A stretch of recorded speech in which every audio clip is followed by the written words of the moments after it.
आज मुझसे कौन तंग है? एक इल्जाम था कि जी अदारे नहीं बनते, फिर जिस तरह के तुम बनाना चाहते थे वो मैं नहीं बना सकता था। आज बना हुआ है ना पब्लिक सर्विस कमीशन।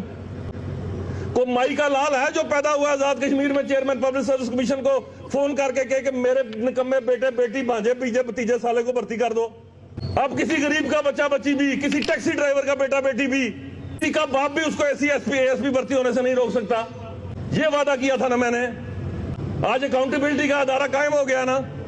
बात यह है कि मैं 60% आजाद कश्मीर के नौजवान बच्चे बच्चियों को क्या पैगाम दूं कि इधर अशराफिया की औलादें ये ढाक पे भर्ती होंगी? तुम्हारे लिए ये शहर नहीं है, तुम्हारे लिए ये मुल्क नहीं है, तुम्हारे लिए ये निजाम हुकूमत नहीं है। जड़ से उखाड़ फेंकूंगा इस सोच को जब तक मेरे कलम में इख्तियार है।